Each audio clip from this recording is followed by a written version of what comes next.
Good morning, City Reach Church. How is everybody's iced over day going? Yuck. Just when I thought we were going to have this awesome winter with no bad weather, you know.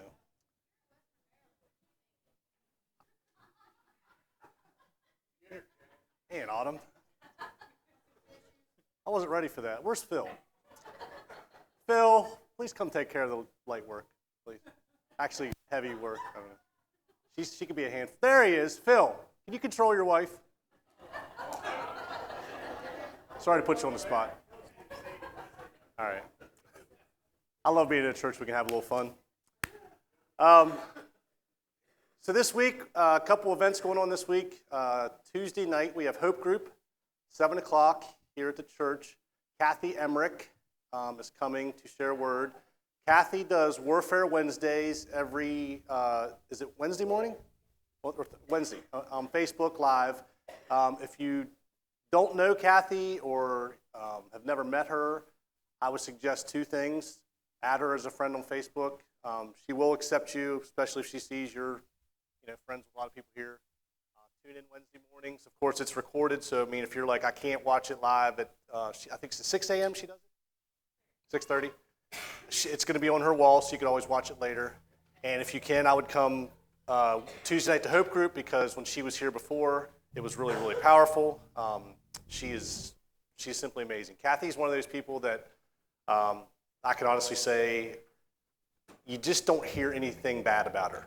You don't. I mean, from anybody. Like, she's just one of those people that's just, she's got a great personality. She's fun to be around, but she's powerful. She's anointed. I'm telling you, it'll be an awesome, awesome night if you can make it here Tuesday night at 7. Wednesday is Stragglers Dinner from 5 to 7. So please come out, bring somebody, enjoy a nice meal downstairs. Especially, I think Wednesday it's still going to be a little chilly, so come in and get yourself a nice warm meal. We're in the midst in our core group of establishing I don't know if you want to call it pastoral care, but if you are, I brought this up before, but if you are gifted in something, and it doesn't have to be some elaborate, great, big thing. Let's just say Andrew Roman is a phenomenal outdoorsman. He can cut down a tree, and he's a professional. Jordan's the same way. They have a gift of that. And let's just say you have a gift that people in here don't know about, but you're willing to offer your services to help people, to step in the gap, to maybe do something. Maybe you're a good cook. You don't mind preparing a meal or two for somebody in need. Will you please let somebody on the core group know, preferably me, because I think it's going to be under my kind of supervision. And what I want to start doing, like I said, is meeting needs in the church, even in the community. If someone has a need, we'll be receptive of the need. It'll come in and say, hey, blank, blank needs, blank, blank. And then I can go into our database and look and see who in the church offers something that can meet that need. Okay? Let's just say you're a guy or even a woman, but like you say, you know what, I don't really have a particular skill, but I'm strong and I can offer manual labor. I can carry boxes, I can move things.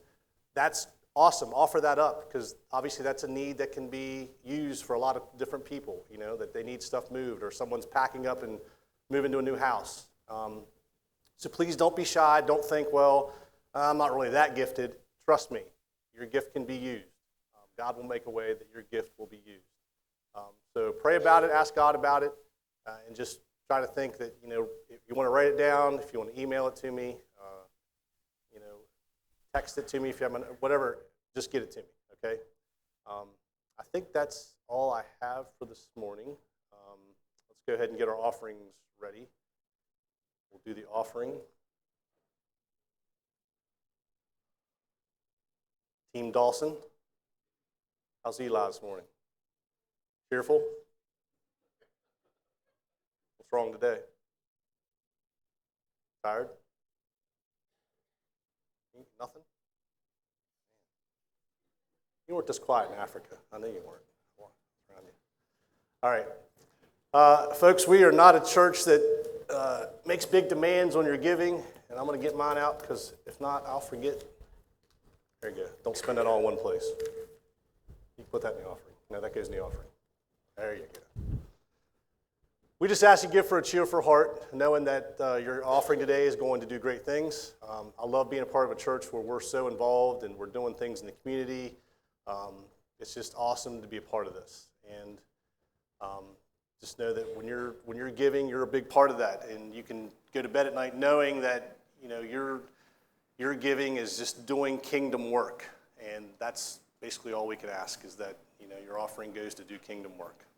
So I'm going to pray over the offering. Lord, thank you for today. Thank you for each person that comes out today. Thank you for getting us here amidst some bad weather. I'm sure there's people that are traveling in a little bit of ice around their house, their driveway. So I just thank you for people's just willingness to sacrifice and get out today. Lord, I just pray you take us home safe at the end of service. And Lord, I just ask that you touch this offering, bless this offering, expand this offering. Let it do amazing things. I ask you bless and touch each person that gives today. Just give them peace knowing that they're given for you, Lord, not giving to the church or a group, but they're giving to you, Lord. And then we give it to you, Lord, and just let you do your thing with it. So we thank you. We love you. In Jesus' name, amen.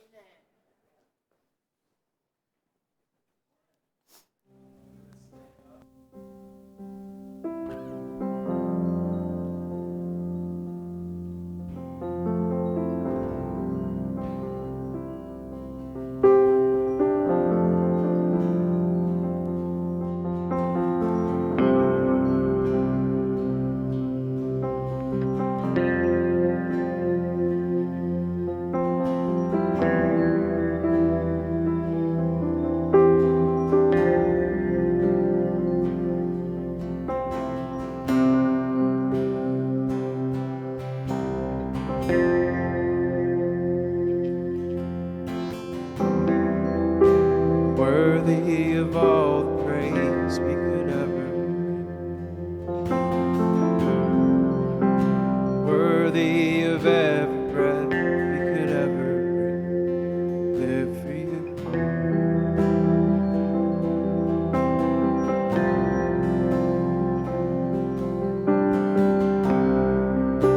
Jesus, the name above every other.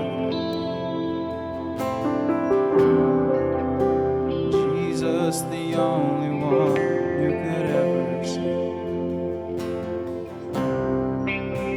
Worthy of every breath we could ever live for you. Oh, we live for you.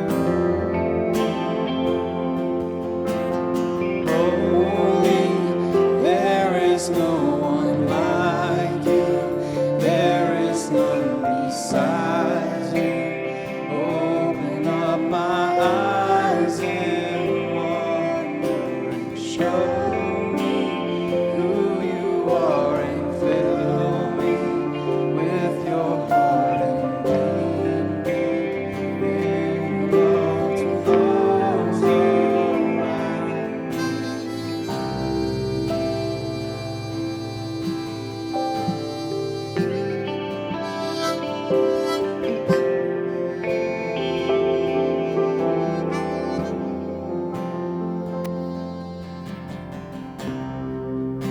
Jesus, the name above every other name.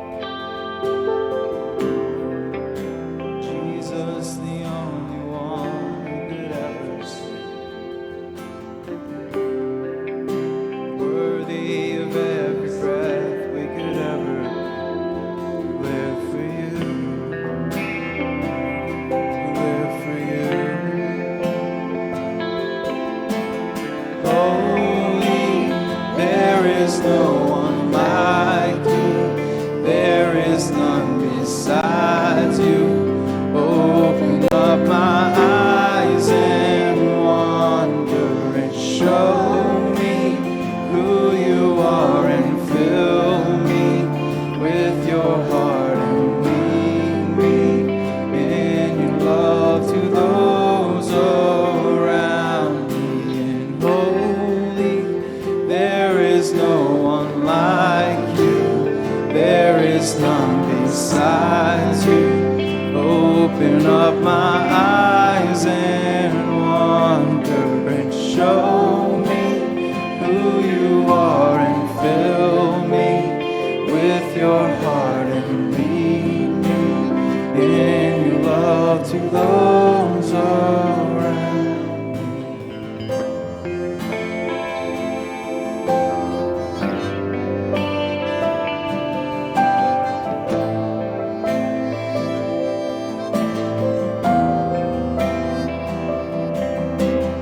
I will build my life upon your love. It is a firm foundation.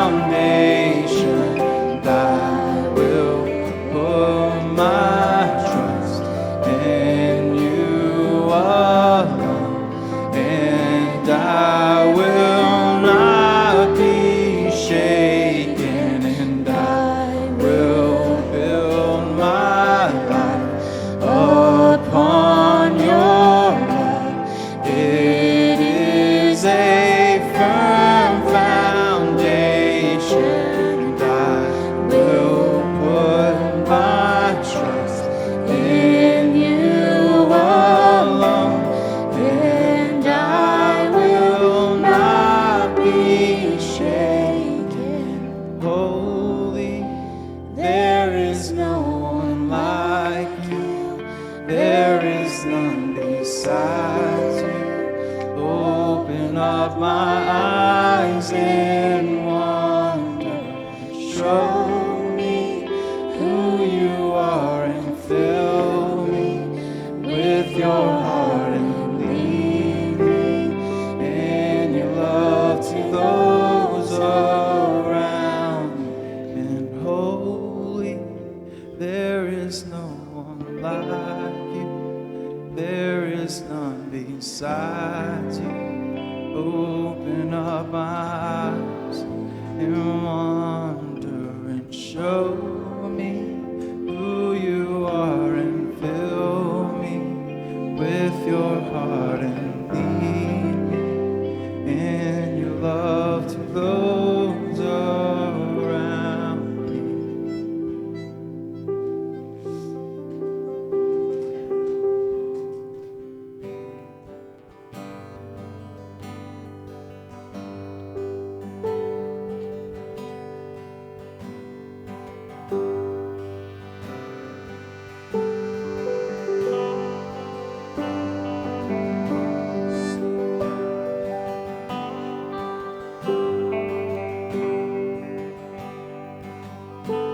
We serve a good, good Father, amen.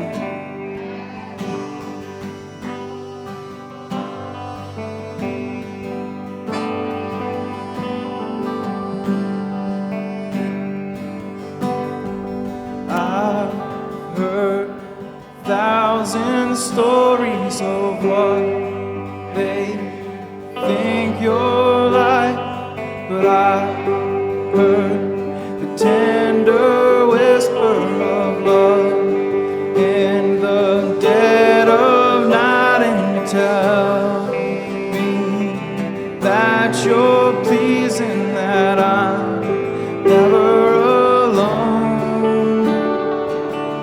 You're a good, good Father. It's who you are. It's who you are. It's who you are, and I'm loved by you. It's who I am. It's who I am. It's who I am.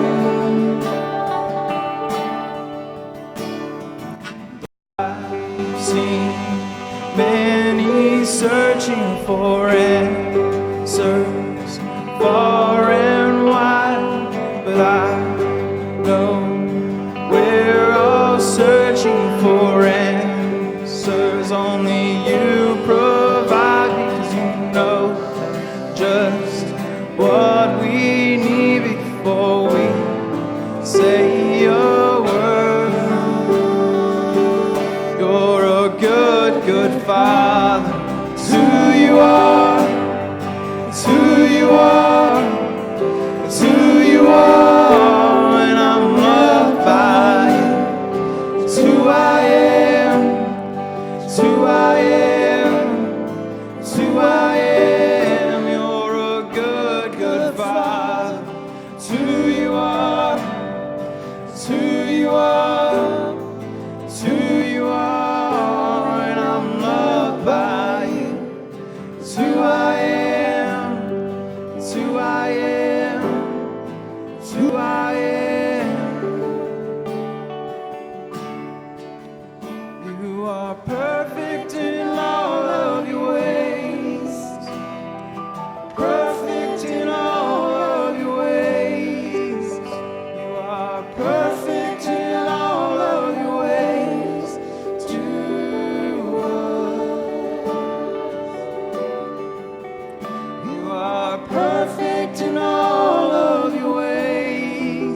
good Father. It's who you are.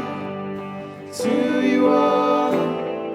It's who you are. And I'm loved by you. It's who I am. It's who I am. It's who I am. You are perfect.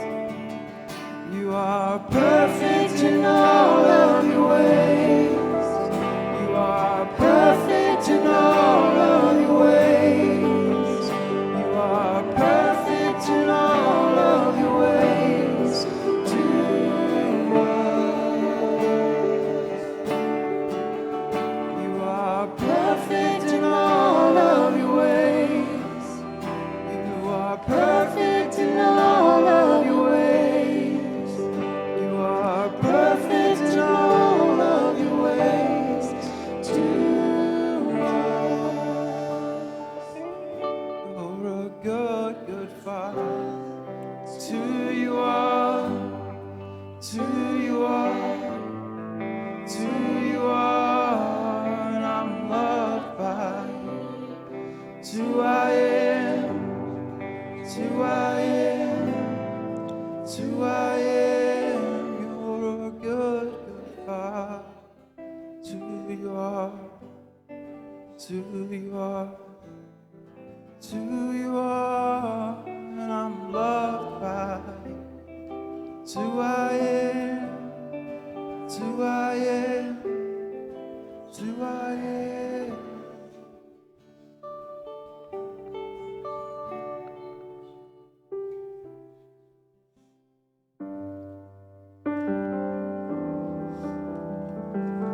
This next song, it's Canvas and Clay, and the verse that I think they wrote it off of is Romans 8:28. It says, "For we know that for those who love God, all things work together for good, for those who are called according to His purpose." You know, Paul doesn't say we think; he says that we know, and he doesn't say some things. He says all things. All things work together for good. And then the potter reference, it says in Isaiah 64:8, "But now, O Lord, you are our Father, we are the clay, and you are the potter. We are all formed by your hand." Yes. You know, whatever things we might be dealing with, you know, Jesus, you have to have faith that Jesus is going to work it together for good in our lives. You know, He knows you. We are all formed by His hands. And this song really spoke to me, and I hope it speaks to y'all as well.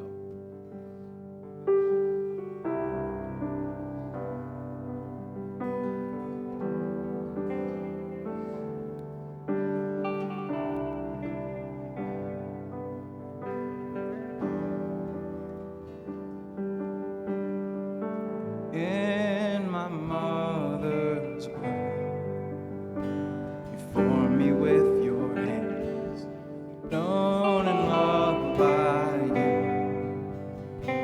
Before I took breath, and I doubted, remind me I'm wonderfully made.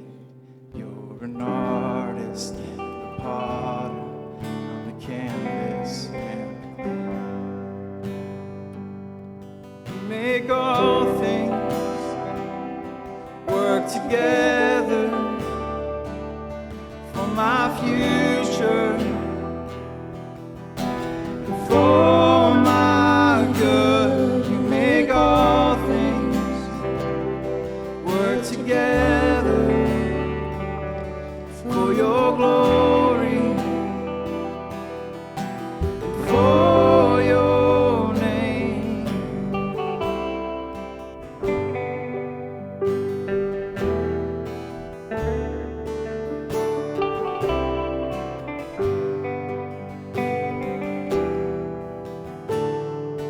There's a healing light just beyond the clouds. Though I've walked through fire, I see clearly now.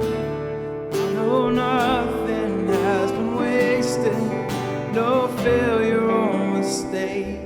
You're an artist and a potter, I'm the canvas and the clay. make all things work together for my future, for my good. You make all things work together for your glory, for your name.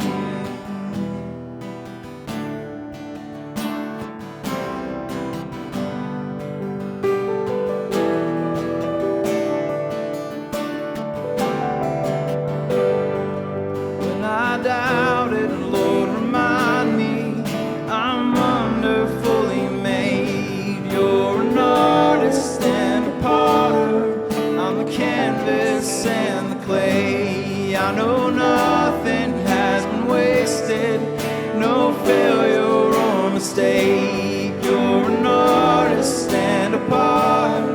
I'm the canvas and the clay. When I doubted, Lord, remind me I'm wonderfully made. You're an artist and a potter. I'm the canvas and the clay. I know nothing has been wasted, no failure or mistake. You're an artist and a potter. I'm the canvas and the clay. And you make all things work together for my future, for my good. You make all things work together for my future and for your name. You're not finished with me. You're not finished with me yet. You're not finished with me yet. You're not finished with me yet. You're not finished with me. You're not finished with me yet. You're not finished with me. You're not finished with me yet. When I doubted, Lord, remind me I'm wonderfully made. You're an artist and a potter. I'm the canvas and the clay. I know nothing has been wasted, no failure or mistake. You're an artist and a potter. I'm the canvas and the clay. And you make all things work together for my future and for my good. You make all things work together for my glory, for your name. Make all things work together for my future and for my good. You make all things work together for your glory, for your name.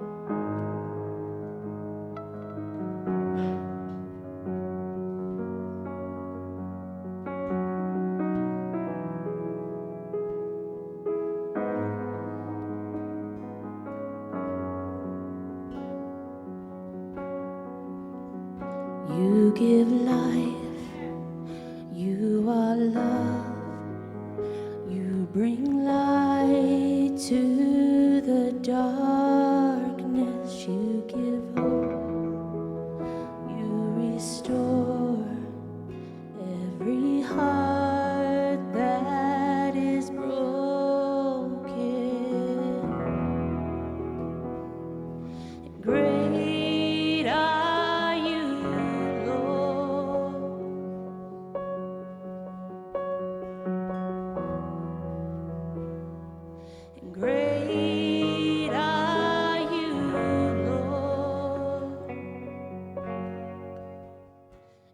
give life. You are love. You bring light to the darkness. You give hope. You restore every heart that is broken. And great are you, Lord.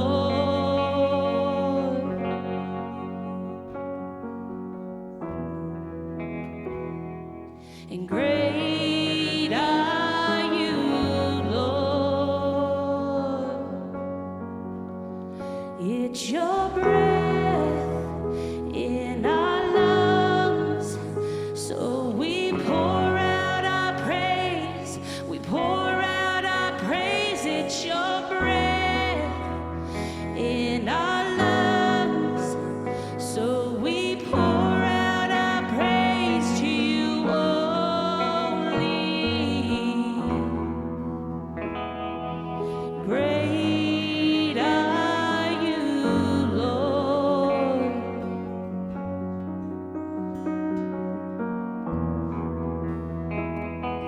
And great are you, Lord.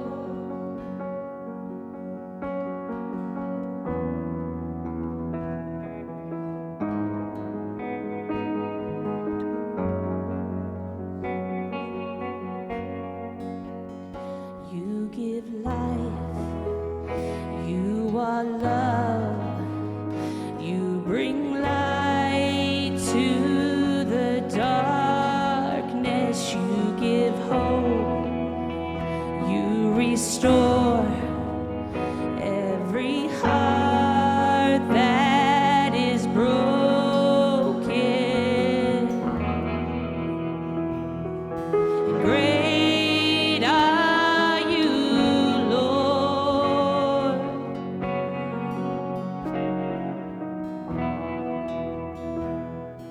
And great are you, Lord.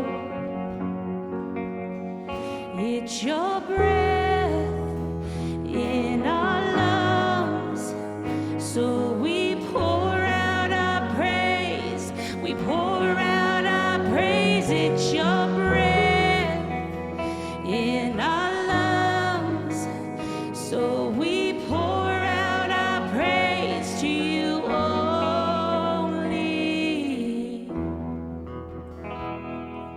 And great are you, Lord.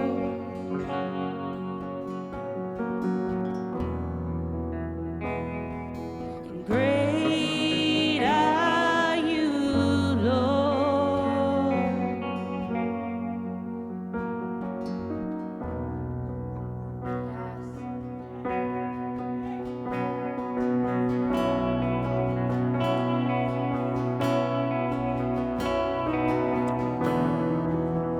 Can we just give God praise through this?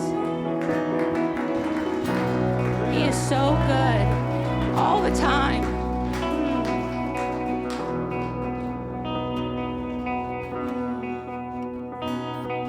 And all the earth will shout your praise. Our hearts will cry, these bones will sing. Great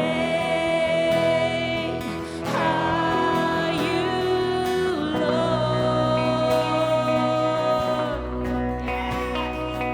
All the earth will shout your praise.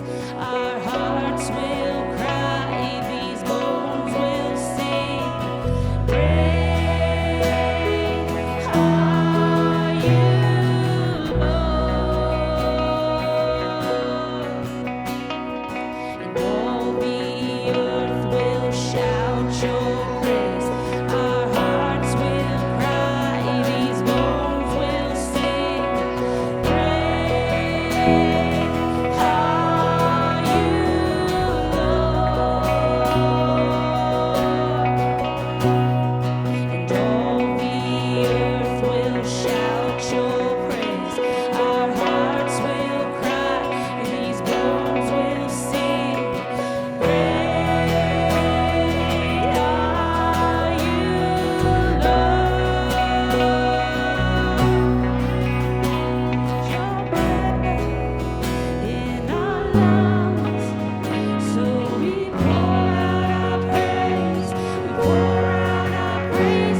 this is what I'm talking about when I say we have gifts and talents in this house. Because, man, let's just think about it. Not even 2 or 3 months ago, how long have you been playing now on the team? 2 or 3 months?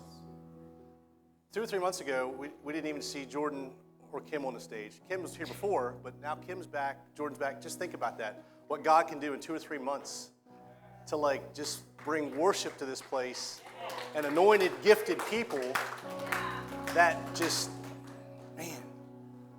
Dawn, I heard what you said earlier, but I'm glad I didn't play today because I needed to be right where I was to take that in and enjoy it and just get fed. I am like, listen, I'm not going to deny this. We're going to do it one more time. Kim, can you do it one more time? Can you guys do the, in all the earth? Yes, please, please, please, please.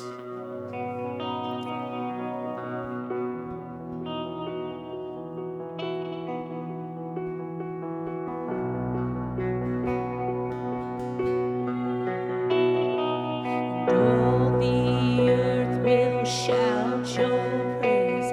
Our hearts will cry. These bones will sing. Great are you, Lord. And all the earth will shout your praise. Our hearts will cry. These bones will sing. Great are you, Lord.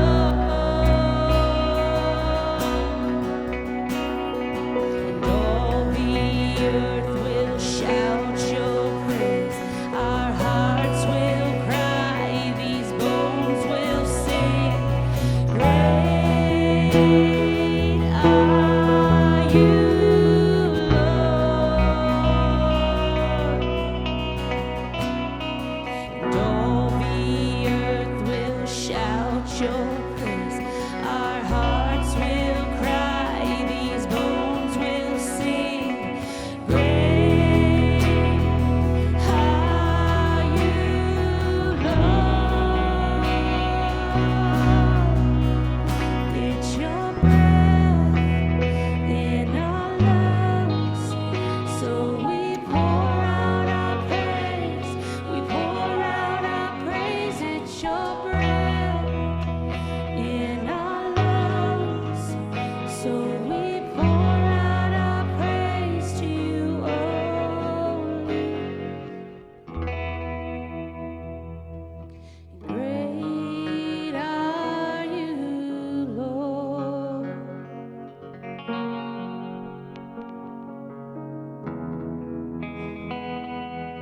Great are you, Lord.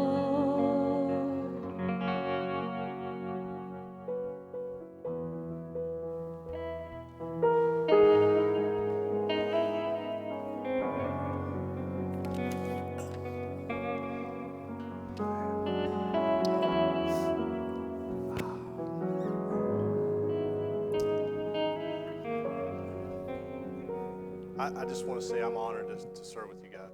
I really, really am. I love you guys so much. I appreciate you guys so much, man.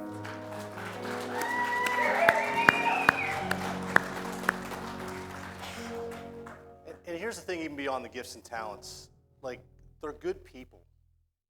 Genuinely good people to be around. There's no attitudes up here. There's no ego. There's no drama.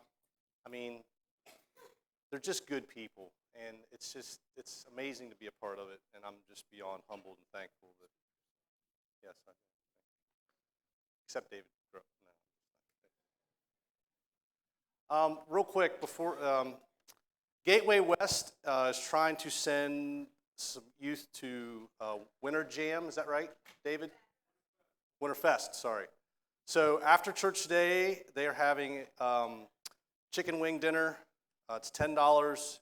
It's 8 wings, bag of chips, and a side, and a bottle of water or soda for an extra $1, starting at $12:45 today. Gateway West, if you don't know, is right down here on Industrial Boulevard. what he said. Say it again. 401 West Industrial Boulevard. So if you don't have lunch plans, get down there, get yourself some wings, some food. All right. Well, my mind was a jumbled mess, but now I feel so good after all that worship. That was just beyond amazing. I'm going to move this because, as everyone here knows, if I don't move it, I'll trip over it because I can't stand still. I've been really focused a lot on us Christians going through things, being attacked, being, whatever you want to call it, going through it. We all go through it. And I guess my mindset has kind of looked at it like, in one breath you think, why? And you hear people saying, like, why am I going through all this? Why have I been through this? And I titled today's message simply, Why, God, why? And I want to talk a little bit about our approach to our attacks and what we can control and what we can't control. And close it out with kind of changing your mindset towards the actual attack itself. So track with me today, okay? That's all I can ask you. And I want to start by simply, it's been one of those things been dealing with me. We talk about being happy a lot. You hear people, I just want to be happy. Man, I wish I was just happy. But happiness is a fleeting thing. Happiness is based on circumstances kind of around you. Someone gives you something, a gift, and you have something. Or you go out and buy yourself a new car or a new shirt or whatever, and you're happy. I got something new. Wow, look at my new car. I'm happy. But a week from now, if you smash that car into a deer, there goes your new car. All of a sudden, I'm not happy anymore. Happiness is based on, you base it on something that you can touch, tangible, feel. And that happiness can come and go at any given moment. But the Bible, I promise you, go ahead and try to read it. God never says you're going to be happy. He doesn't say that. It's not in there. He doesn't say, I'm going to make you happy. What he does say is, you're going to be joyful. Happiness is not going to carry you through a storm. Joy can carry you through a storm. Happiness is only going to be there for, could be a lengthy time, but it's going to come and go. Joy in the middle of a storm says, God's going to bring me through it. Joy. That's what God promises you. You can have joy in the middle of something and people looking at you like, how are you even in a decent mood? You just had all this crap going on and you're like, got the joy of the Lord. Might not be happy. Emotions are getting torn apart, but I got joy. Because the day's coming when I'm going to wake up and all this is going to be gone. This thing I'm going through is going to be gone because God's going to take care of it. So I kind of want to start there, and I want to start in Psalms 34:19. Many are the afflictions of the righteous. Who are the righteous? We are. We are. A very simple definition of righteousness, if you go back to Genesis 15:6, says, Abraham believed God, and God credited to him as righteousness. If you're a believer in God, you're righteous. Righteousness that's not like holy living, like I'm righteous because I haven't sinned in 2 weeks. I'm righteous. That's not righteousness. Righteousness is simply saying, I'm a believer in God, I'm a follower of God. Doesn't mean I'm perfect, doesn't mean I'm going to not mess up here and there, but I follow the Lord and I believe in the Lord. So many of the afflictions of the righteous, but the Lord delivers them out of them. A couple? A few. Once a month. All of them. Many afflictions. Doesn't mean like you're going to, have one big one in your life and, I got through it, now I can just coast the rest of the way. Nope.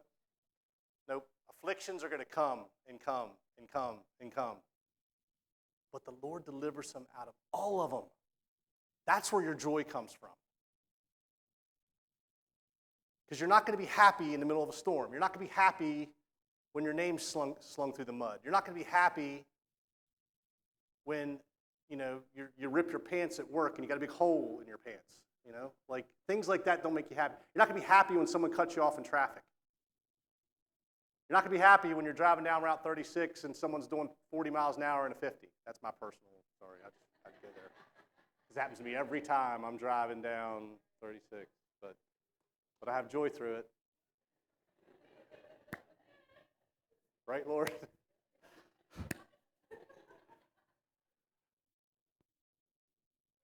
Many are your afflictions.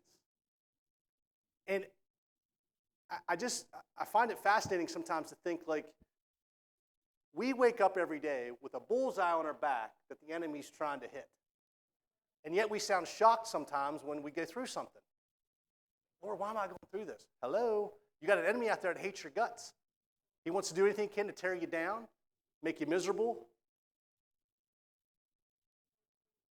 Takes away your joy. Yes, that's what he wants. Get that joy out of the Lord. And he'll do anything he can to take it. He's playing for keeps. He's not just la la ha ha. He wants your soul. He wants you miserable. So I want to go to the story of Joseph today in the Bible. And I want to kind of make some nice illustration comparisons to what Joseph went through, to what we're going through, and come to a happy closure ending. So we're going to start in Genesis 37. And we know Joseph was the final son of Jacob. He was the beloved one. He was the promised one. He was the one that was going to be, carrying on the legacy. And so, starting in verse 2, this is the history of Jacob.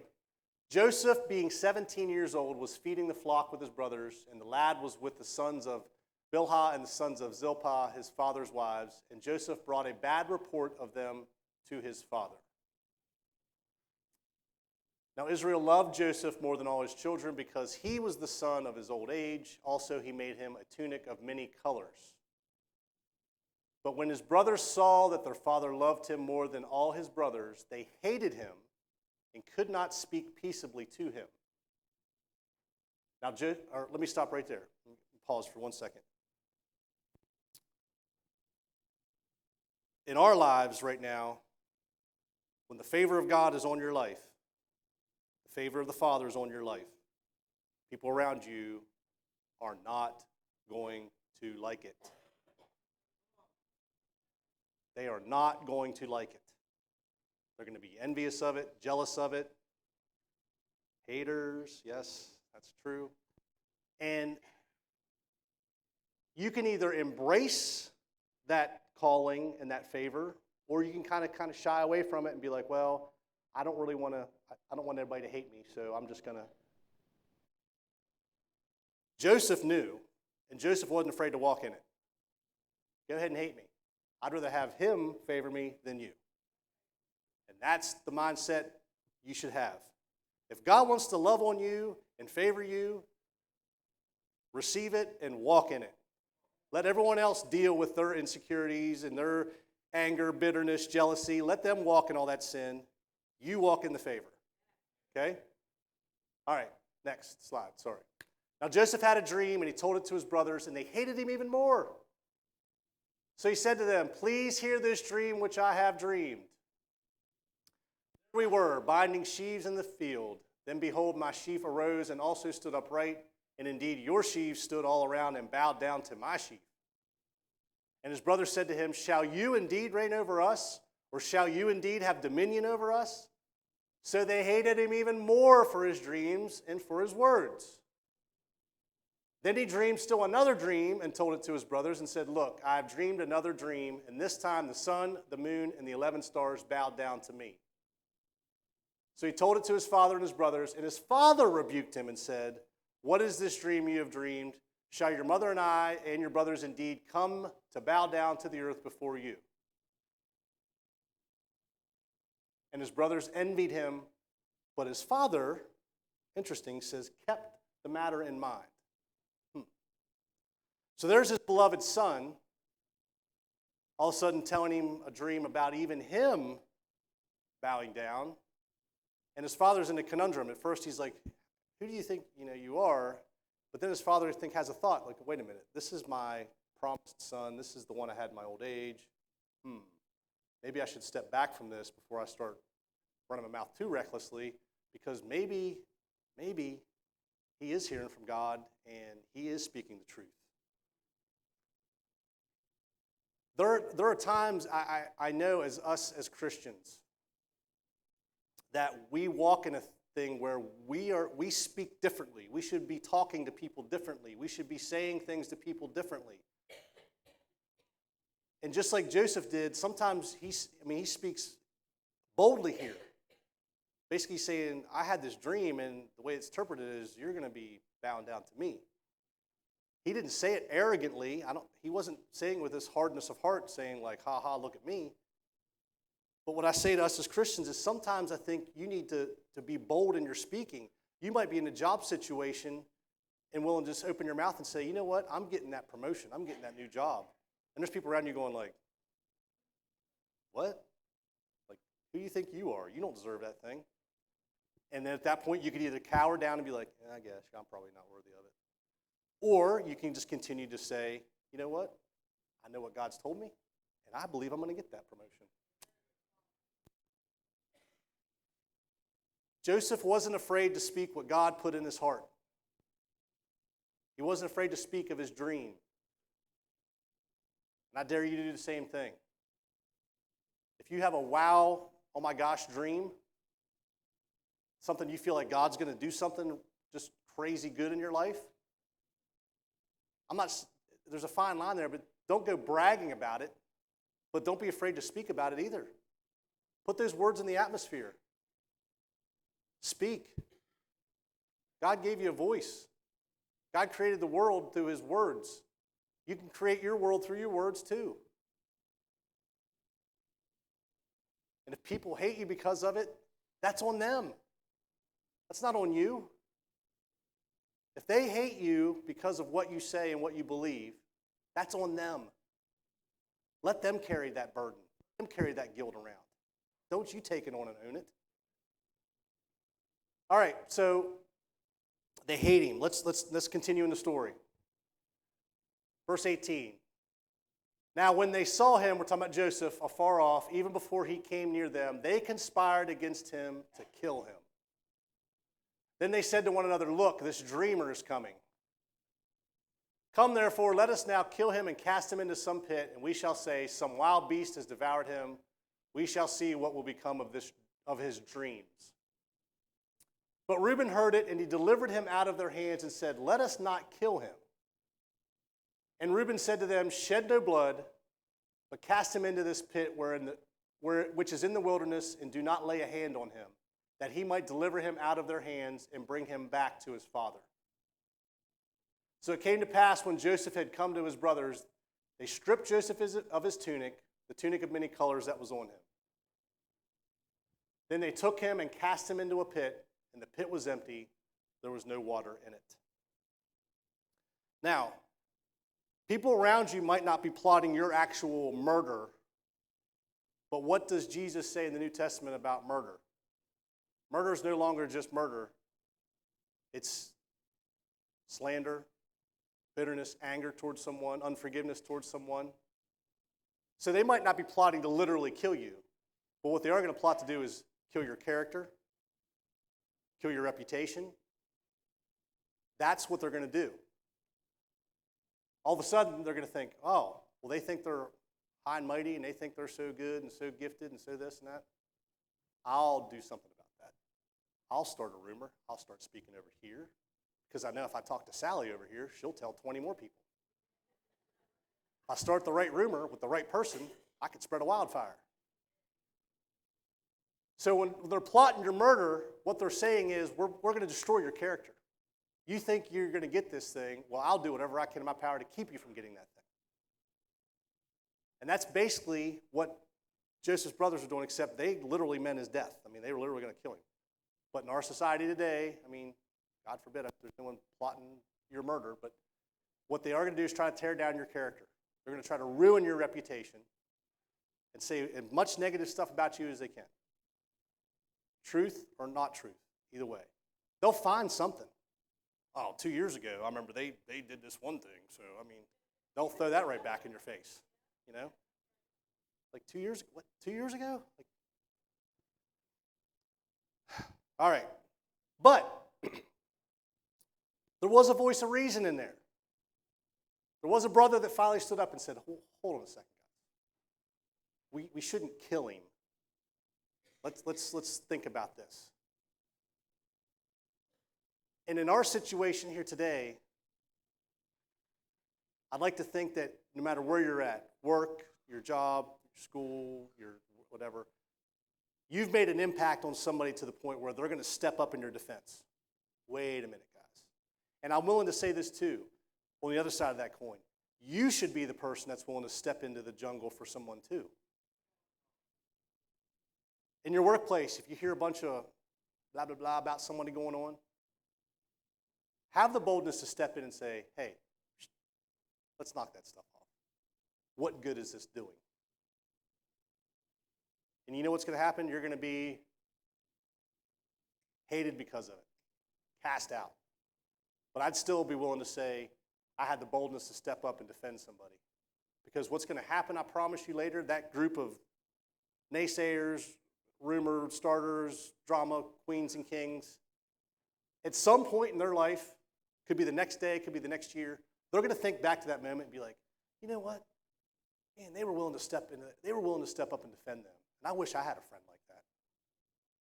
Instead of living in this drama world where I'm miserable because I hear nothing but drama and gossip, I wish I had a friend that was willing to step up and defend my character. Be that person. Be that person. Even if there's someone you're kind of like, they are that. It's easy to join the drama. Hey, what are y'all talking about?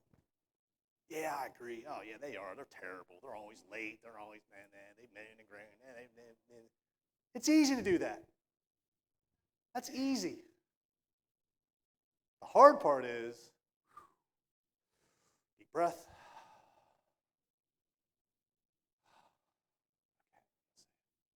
You know, Mike, David Grubb's not a bad guy. Maybe you should just get to know him a little better. You guys are ever here running your mouth about him? I mean, I get to know him a little better before you guys run your mouth a little bit. Walk away. It's a hard thing to do. And the moment you do it, you're going to be chastised and mocked and ridiculed. But there's a seed that went in each person in that group that went, maybe there's something about that. Man. And again, I promise you, each person in that group is going to go, I wish I had a friend like that. Because the friends I got right here are nothing but this. And if they're saying this about that person, well, what happens when I walk away? And then what happens is you've walked away and let them hate, and here comes that person. You know, hey, man, I appreciate what you did back here. It tells me something about you and your character. And all of a sudden, you cause somebody to do a 180. Get away from that. Get over here to this. All right, let's keep going with Joseph. Verse 25. And the brothers, this is the brothers, they sat down to eat a meal. They lifted their eyes and looked, and there was a company of Ishmaelites coming from Gilead with their camels, bearing spices, balm, and myrrh, on their way to carry them down to Egypt. So Judah said to his brothers, what profit is there if we kill our brother and conceal his blood? Come and let us sell him to the Ishmaelites, and let not our hand be upon him, for he is our brother and our flesh. And his brothers listened. Then Midianite traders passed by, so the brothers pulled Joseph up and lifted him out of the pit, sold him to the Ishmaelites for 20 shekels of silver, and they took Joseph to Egypt. Then Reuben returned to the pit, and indeed Joseph was not in the pit, and he tore his clothes. And he returned to his brothers and said, "The lad is no more, and I, where shall I go?" So they took Joseph's tunic, killed a kid of the goats, and dipped the tunic in the blood.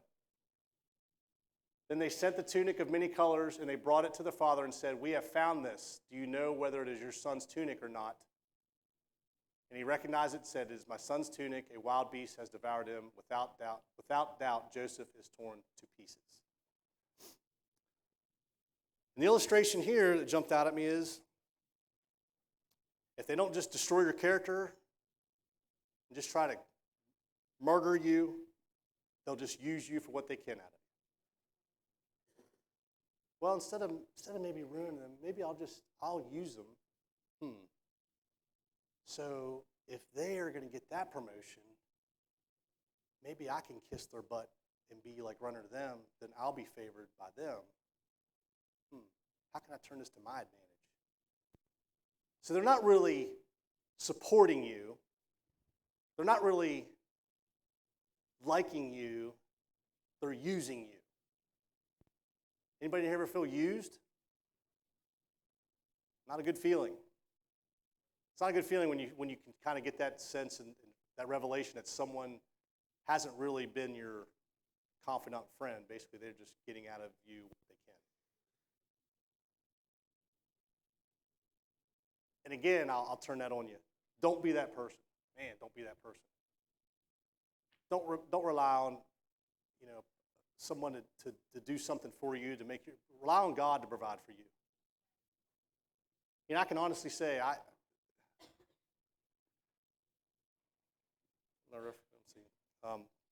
started refereeing basketball right out of high school and started moving up. Now, refereeing becomes something where you have to play the game if you want to. And I'm not a play the game kind of guy.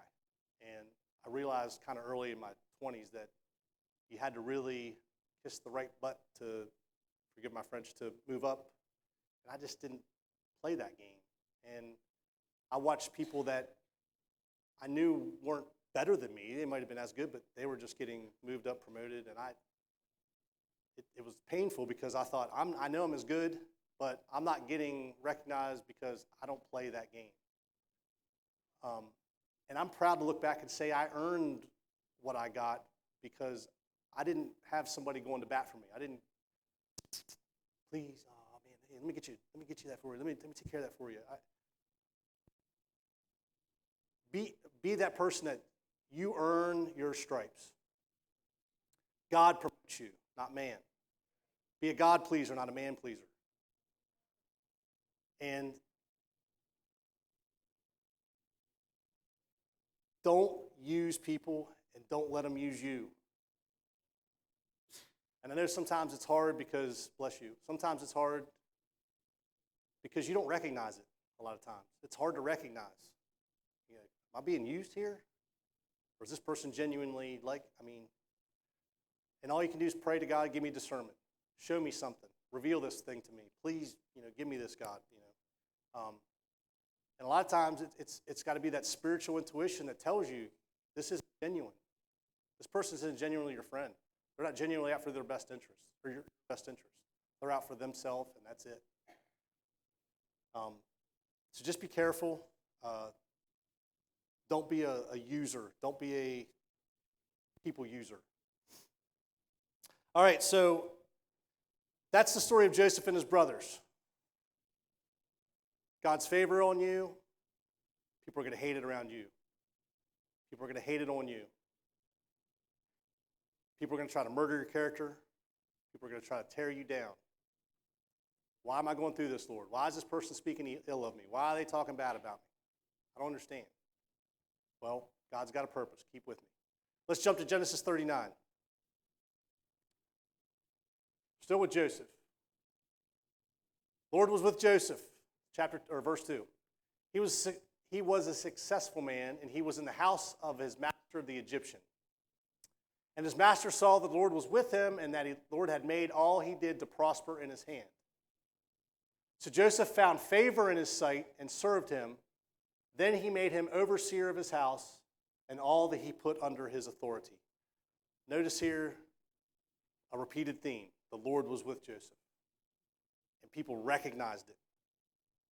And what starts to happen in your life is when people really recognize that the Lord is on your side, and that you're in favor, and that God really uses you and puts you in places, people will recognize it. The right people will recognize it. And they'll want you around them. They'll promote you because they're like, man, this person's like gifted. They're like, God's blessing them, and if they're getting blessed, I kind of want to be nearby, and I don't think Pharaoh or the Egyptian, he wasn't a server of God, but yet he wanted Joseph around because he recognized, man, this guy's got this favor around him. And you could be promoted at a job where your boss has nothing to do with church, nothing to do with Christianity. But all of a sudden, you're going to get the one to get bumped up. You're the one going to get promoted because they recognize, man, when this person's around, good things happen. You know, you're in the sales business. Man, when they just walk out in the lot and start talking to people, and all of a sudden, 3 sales. It's like, how's this happen? So let God promote you. Let God take you to that place. All right, let's jump to verse 6. Thus he left all that he had in Joseph's hand, and he did not know what he had except for the bread which he ate. Now Joseph was handsome in form and appearance. And it came to pass after these things that his master's wife cast longing eyes on Joseph, and she said, lie with me. But he refused and said to his master's wife, look, my master does not know what it is with me in the house, and he has committed all that he has to my hand. There is no one greater in this house than I, nor has he kept anything from me but you, because you are his wife. How then can I do this great wickedness and sin against God? So it was, as she spoke to Joseph day by day, that he did not heed her to lie with her or be with her. But it happened about this time when Joseph went into the house to do his work, and none of the men of the house was inside, that she caught him by his garment, saying, lie with me. But he left his garment in her hand and fled and ran outside.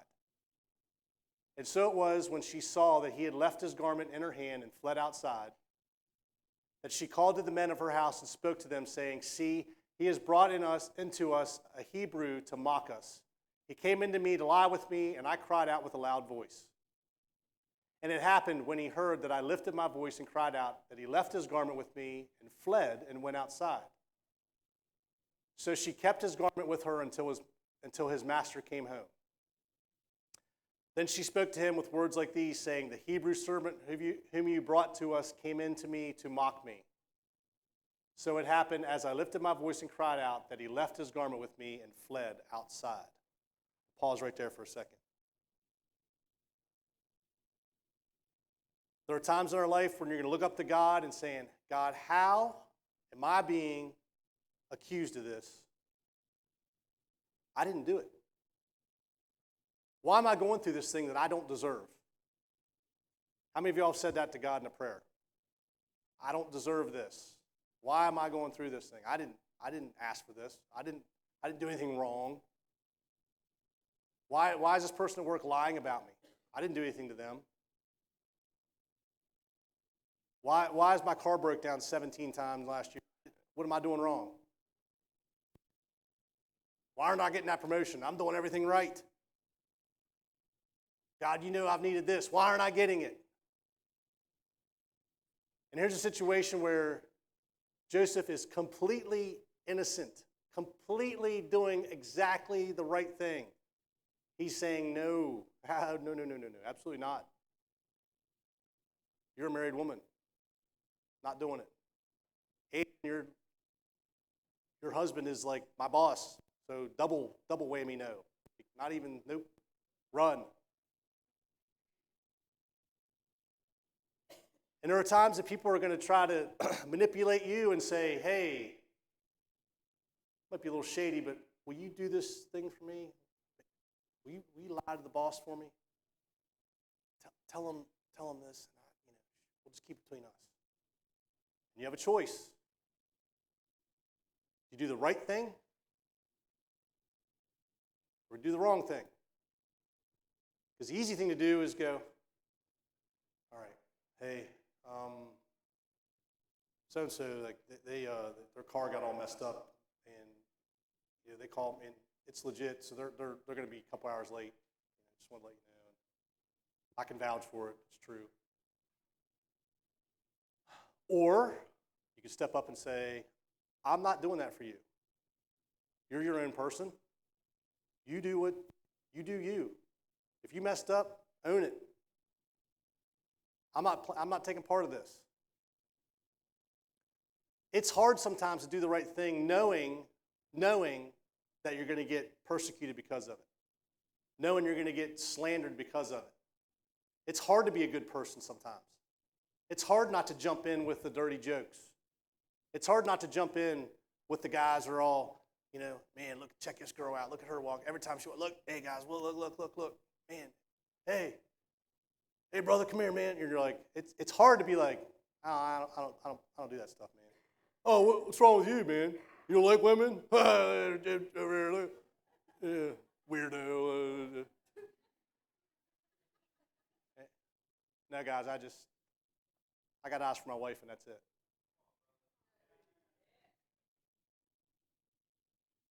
And then they're going to be like, mock you. What's wrong with you? I mean, you like looking at the same women all the time? Weirdo. That's what I'm selling us out, men, but that's what we do. Not we, right? Not we. I got eyes only for one woman.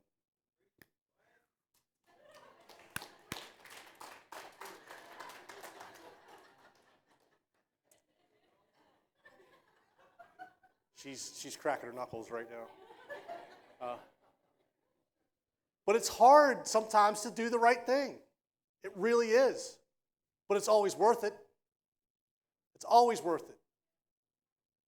It's hard to sit at work and you hear some people just talking, nasty or filthy joke or something.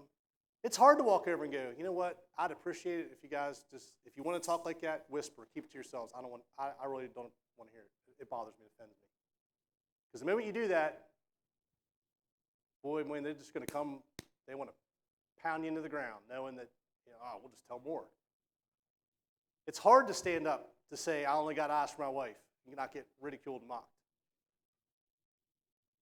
Women, I'm sure you go through it too. But, again, I'll go back to what I said earlier. When you do the right thing in those moments,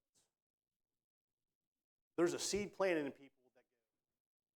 I guarantee you, if there's 6 guys over here doing their guy thing, and they want you to join, and you boldly say, guys, I don't do that stuff because I got to ask my wife, and I'm not going to disrespect her like that. Well, she'll never know. Doesn't matter. God knows, and I know. That's all that matters. I guarantee it, all 6 of them guys, there's a part of them inside going, man, I wish I felt that way. I wish I had that ability to do that because I wish I wasn't like these guys. And you could be the one, again, that changes someone's outlook on life and spins a 180. And they'll come to you going, really, how do you? And sometimes, I'm veering off the rabbit trail a little bit, but sometimes that's got to be a faith walk. It's easy to complain about your spouse and say, I just want to strangle him some days. And I go somewhere and I see a guy, he's all hugging on his wife and he's loving on her. Why can't my husband act like that? But here's what I challenge you. Married people, raise your hand. Okay. If you want something different in your marriage, pray for that thing. If you want, I don't care what, if you've been married 25 years and you're like, my husband he's not affectionate, never will be. Oh, well, if you want him to be affectionate, put that desire in God's hand and say, God, I really want my husband to be affectionate. Don't just settle. And don't just go around complaining to your friends about your husband not being affectionate and start the drama group of, yeah, my husband doesn't do, my wife, yeah, she don't know, no, she won't, That's not changing anything. That just makes you feel better for like 30 seconds because you have 5 people agree with you. Then you walk away and you're still miserable.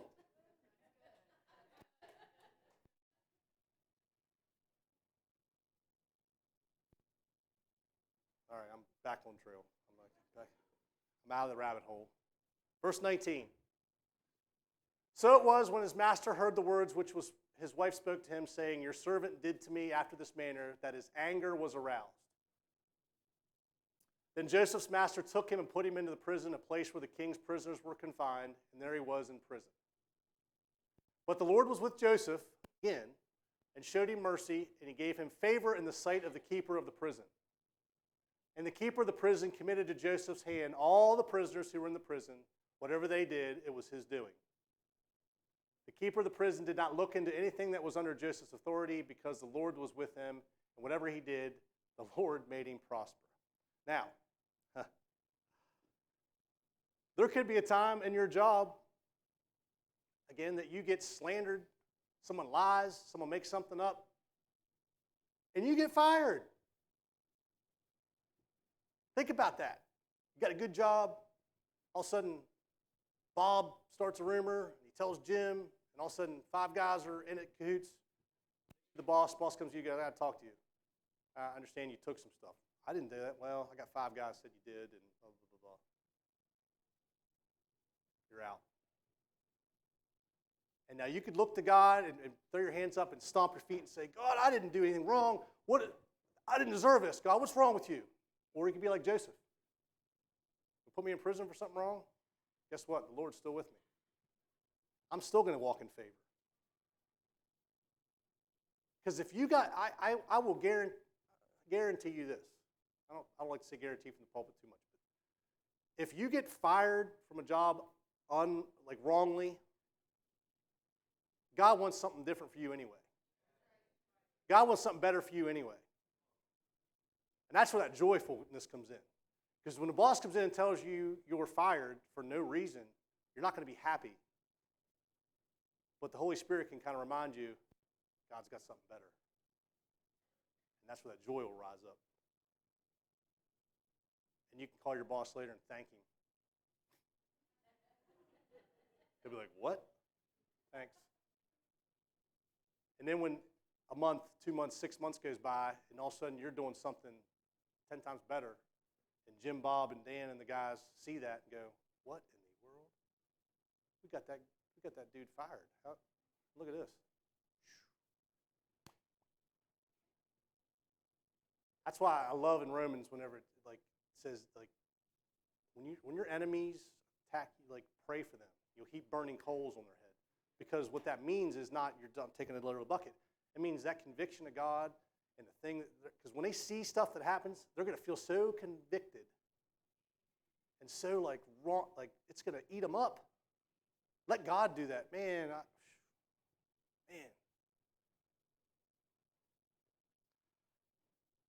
Now I want to twist your mindset a little bit. I've kind of referred to it, but I really want this all to come full circle.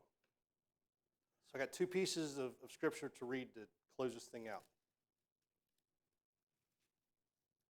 Romans 5, verse 3 and 4. Romans 5, verse 3 and 4.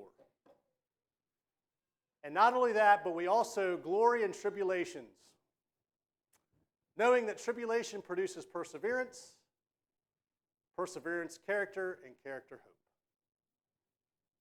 hope. And James 1, 2 through 4, my brethren, count it all joy when you fall into various trials, knowing that the testing of your faith produces patience, but let patience have its perfect work, that you may be perfect and complete, lacking nothing. My challenge to you all, starting today, You find yourself in a trial, under attack, in tribulation, in spiritual warfare. Take a breath, step back from it, and say, God, what are you taking me through? And where are you, what are you building in me? And I'm going to thank you for it right now, because I know after I go through this attack and this battle, I'm developed more. I develop my patience, my character, my perseverance, my long suffering. The fruits of the Spirit usually come via going through battles. I don't think God just opens up the heavens and says, there's the fruits of the Spirit on you. Like, oh man, just like that, I got peace, joy, love, long suffering, gentleness, kindness. You get those things because you go through battles and you go through tests and you go through trials, and all of a sudden you learn what it's like to be patient with somebody.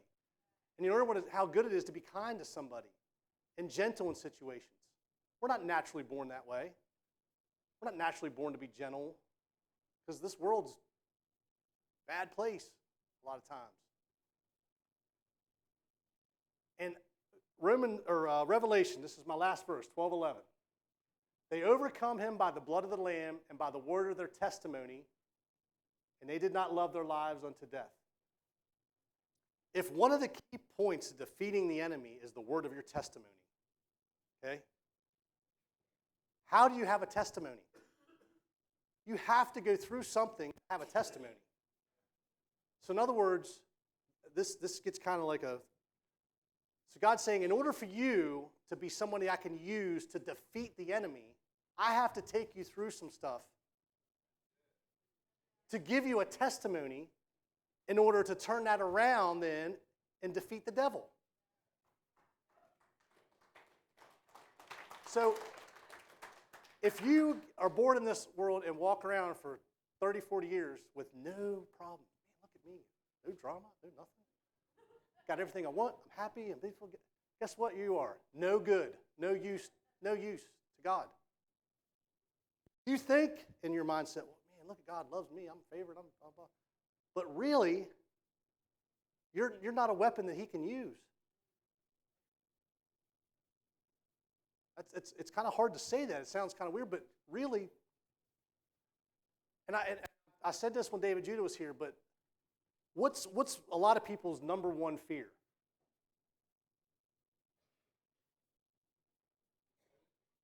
What am I doing right now? Speaking in front of people. What do most people hate to do? Speak in front of people. If I called somebody up here right now to call, they'd be like,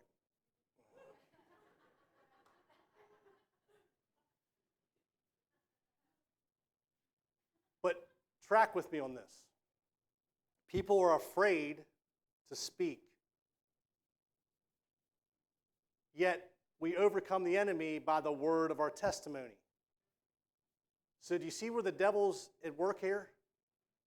I'm going to make them afraid to talk to other people and share things, because I know that testimony they're getting ready to talk is a big, big thing to defeat me. So if I can shut them up, it's to my benefit. That's why I encourage people, man, when you have a testimony, I don't care if it's the smallest little thing, God, and you're like, well, that doesn't really mean anything to anybody, but it doesn't matter. It's still a testimony. Or something huge like, man, I got, here's the cancer lump. I went back a month later. The doctor pulled the x-ray out and went, it's gone. That's a big testimony. But they're both testimonies, and they're both weapons to use against the enemy. You've got to be bold and share when God does something in your life. You have to be bold. Share that with people. Share it with people that are going to look at you and go like, huh? And like, because people are, they're going to say you're nuts. They're like, I don't believe in that stuff. Oh, whatever. Well, here's the truth. This is what God did. And whether or not they receive it or whether or not they believe it does not matter. I keep coming back to this, but when you speak godly things to people, you are planting seeds whether you know it or not. I've said this, the people that, if I think back in my life to my, teens, 20s, back when you really you're making life decisions for yourself. I don't remember a lot of, sometimes people say, do you remember that time no. But I remember about every time somebody came up to me and said, do you know the Lord? You know Jesus? Jay, you ever salvation? And even though I was like, nope, I still remember those times, which tells me that those were seeds, because when I finally did realize my life was a train wreck, what was it that made me say, I need to go get saved? It was because all them people had spoken to me, and I knew the truth was in here. A really cool part of my testimony is I used to work for the Department of Juvenile Services, and I did intakes. Excuse me, one second.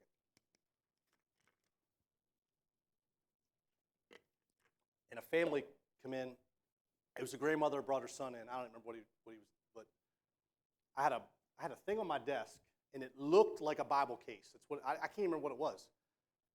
And this lady was sitting there, and she looked over, and she goes, "Oh, is that a Bible? Are you a Christian?" I said, "No, ma'am, I'm not." And you could just kind of see her a little bit deflated. It wasn't. I know it was less than a month after that.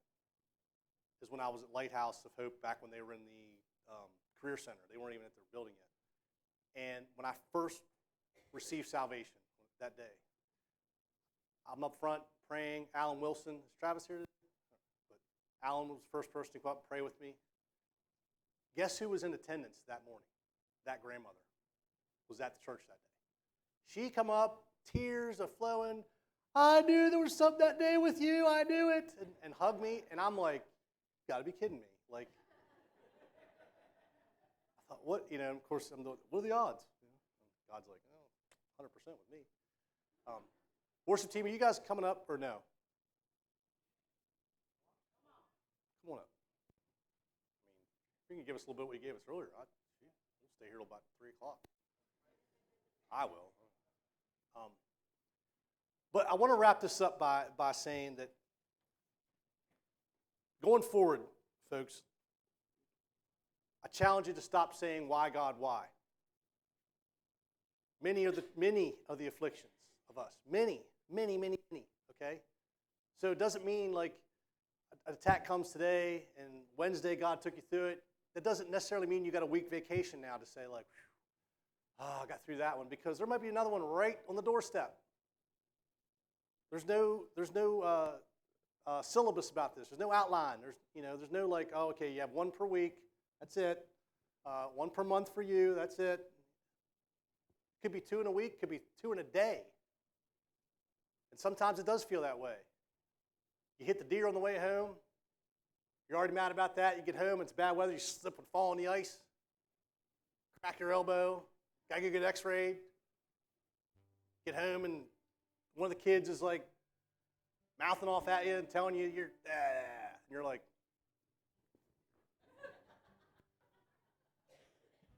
sometimes it just piles on. And all the enemy wants is for you to just take that one moment and just give in. Come on, give in. Scream, holler, cuss, do something. Break something. Do something stupid. Because he knows sometimes one moment's all it takes for someone to ruin their life.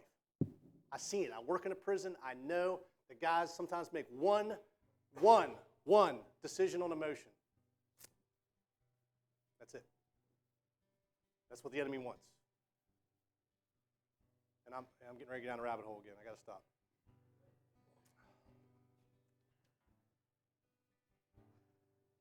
But I just want to wrap it up by saying, I want to take a second and right now just let that permeate in your mind, in your spirit. That you're going to promise yourself that, Lord, starting today, when I'm through the attack, when I'm through the battle, and I know it's there, and I didn't deserve it, I didn't ask for it, I didn't want it, but Lord, what are you showing me? What are you teaching me through this? What can I learn from it? And Lord, I'm going to take a step of faith beyond that and say, Lord, I thank you that I'm going through this. That's a hard one to do, but it's what the Bible says we should do. Thank Him. Because at the end of that trial, something different is going to be in you. Something better is going to be in you. Your character, your attitude, your patience is going to be better because you went through that thing. I'm going to let the worship team go for a minute before I close it out. What are you guys playing? Be Good Father.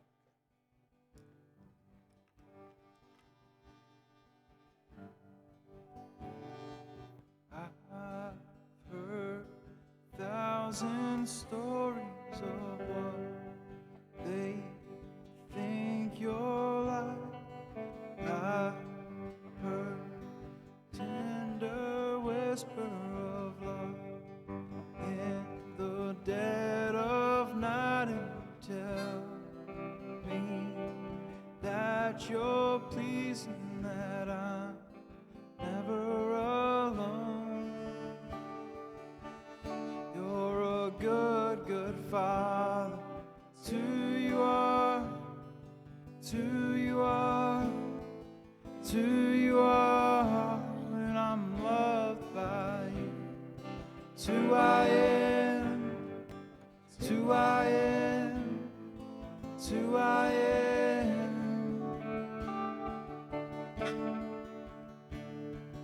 I've seen many searching for answers far and wide, but I know we're all searching for answers only you provide, 'cause you know just what we need before we say a word. You're a good, good Father. It's who you are. It's who you are. It's who you are. And I'm loved by you. It's who I am. It's who I am. It's who I am. You're a good, good Father. It's who you are. It's who you are. It's who you are. And I'm loved by you. It's who I am. It's who I am. It's who I am.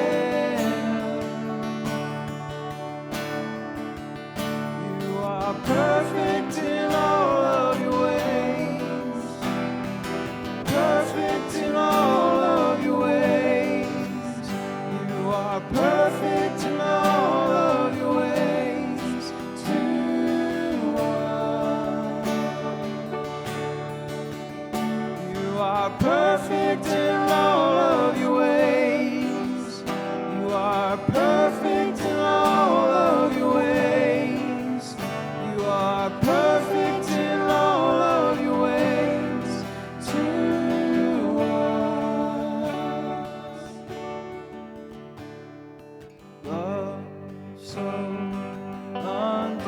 undeniable, I can hardly speak.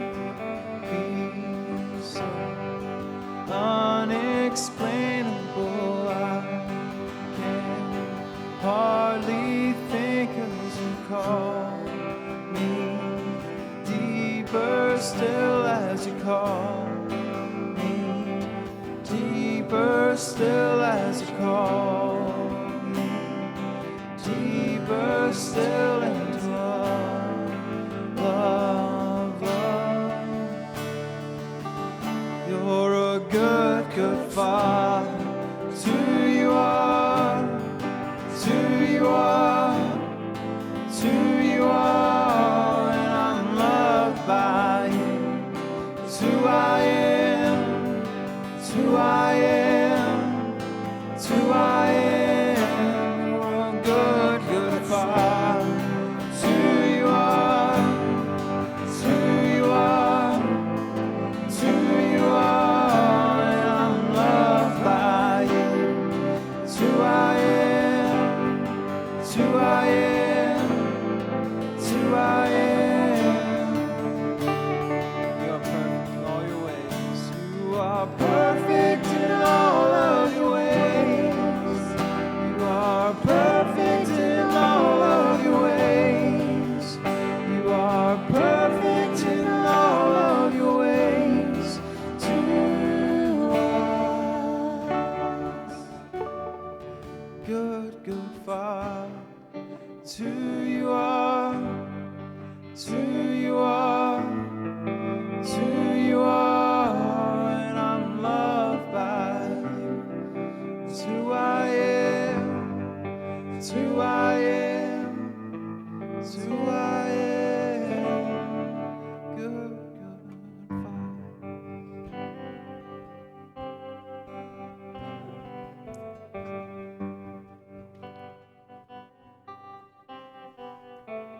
maybe there's someone here today, you don't know this good Father.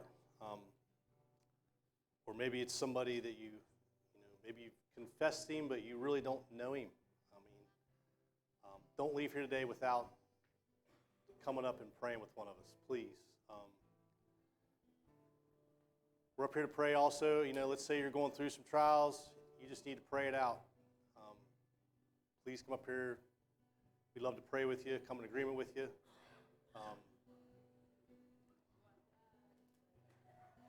Just thank you all for coming today. Like I said, if you want to pray, please come up forth, pray with us. We got myself up here, Christine's here, Mama Bolt's here, Phil Autumn, and we got prayer warriors all over the house.